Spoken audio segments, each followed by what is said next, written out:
cada dia que passa está ficando mais difícil para o Brasil. Senadores foram ali para os Estados Unidos para negociar, mas fizeram reuniões sozinhos. O Brasil está ficando isolado. E como eu digo sempre, nós vamos pagar o pato.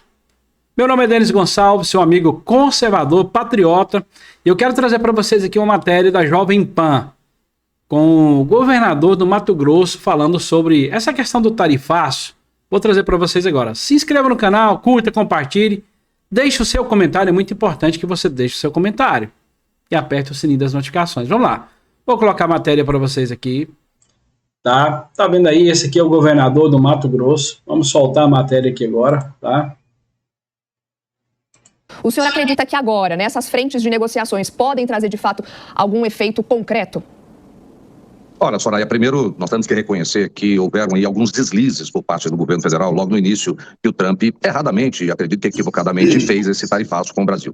Ele está misturando política com economia, uma questão pessoal. Por mais que ela seja louvável, eu acho que ela é louvável, você defender um amigo, porém, quando ele coloca em risco setores...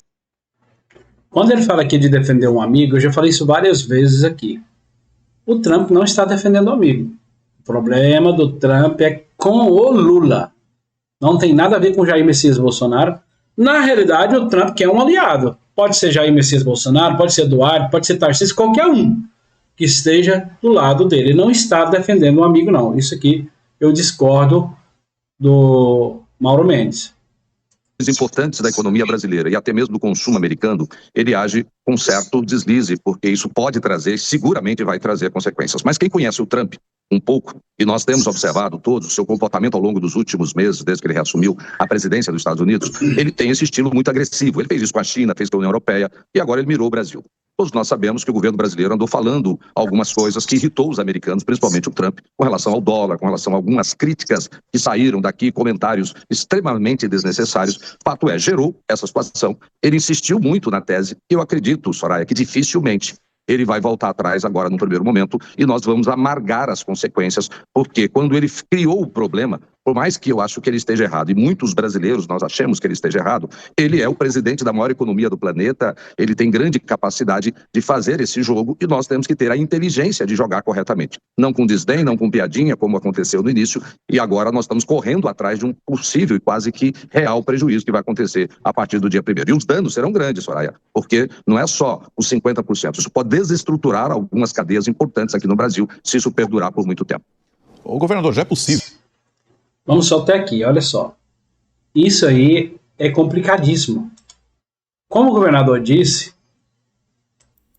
vai ser pesado para o Brasil. Se isso perdurar por muito tempo, vai ser muito pesado para o Brasil. E a gente está vendo que o governo não está conseguindo negociar. Vou trazer uma outra matéria para vocês agora, já aproveitando também novamente para pedir para vocês se inscreverem no canal. Essa matéria da CNN tá perdidinho. O Trump, ele tá negociando com as outras nações, mas o Brasil tá ficando de lado.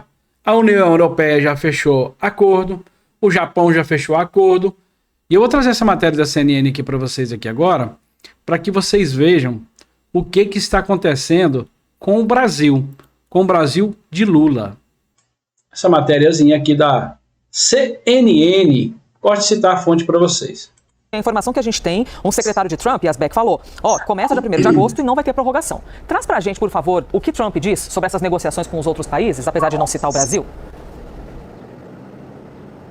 Pois é, Elisa, bom dia a você, a todos que nos acompanham. Ontem, Donald Trump foi questionado sobre as negociações com outros países, quando ele anunciou o acordo, o esboço do acordo entre os Estados Unidos e a União Europeia. E ele falou, nós estamos conversando com 3 ou 4 países e disse que nessa semana vão ser enviadas cartas ou confirmando ou esclarecendo quais vão ser as tarifas aplicadas a partir do dia 1º de agosto, a partir da próxima sexta-feira. E nesse momento ele não citou o Brasil. Também a gente vem acompanhando, só para trazer um pouco do clima, de como que ficam as partes americanas dessa discussão toda. Eu venho acompanhando, a gente, no nosso departamento de internacional, todos os dias os discursos de Donald Trump e além das cartas que Donald Trump mandou para o Brasil, a primeira anunciando o tarifaço de 50%, também a segunda falando sobre o tratamento injusto garantido ao ex-presidente Jair Bolsonaro no seu julgamento sobre a tentativa de golpe, Donald Trump praticamente não falou do Brasil nas últimas semanas, o que mostra e traz uma sensação aqui um pouco da irrelevância do Brasil para os Estados Unidos em termos dessas discussões sobre as negociações tarifárias. De fato, o que se diz aqui é que havia uma preocupação muito grande sobre as negociações com a União Europeia, que representa 18% das importações feitas pelos Estados Unidos, principalmente principalmente. Então, o governo americano focou muito nessas negociações e também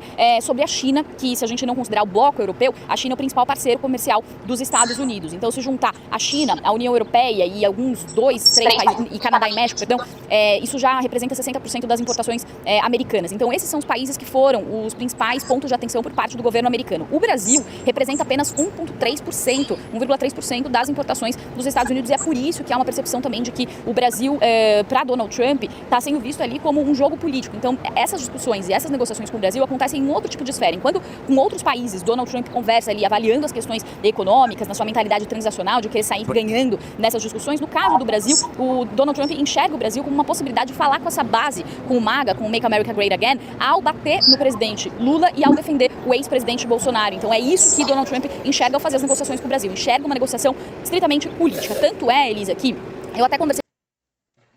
Vamos soltar aqui.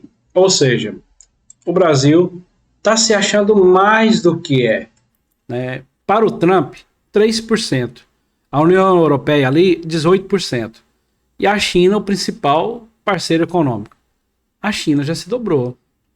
A União Europeia já fez o acordo. O Japão já fez o acordo também.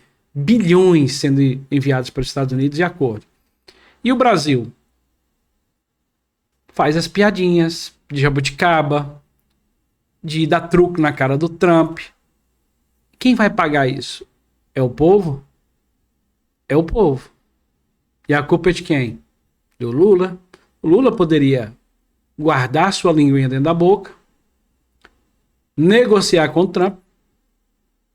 Eles estão negociando. O próprio México, que o Lula foi lá querendo conversar com a presidente do México, fechou acordo. Fechou acordo, fechar as fronteiras, no combate ali ao tráfico de drogas. Pois é, e o Brasil vai ficando de fora. E a culpa é do Lulinha, paz e amor. Deixa nos comentários o que você acha. Se nós vamos pagar o pato por conta do que o Lula está fazendo, na minha humilde opinião, eu acredito que nós, cidadãos brasileiros, nós vamos pagar o pato, enquanto eles estão lá, comendo do bom e do melhor.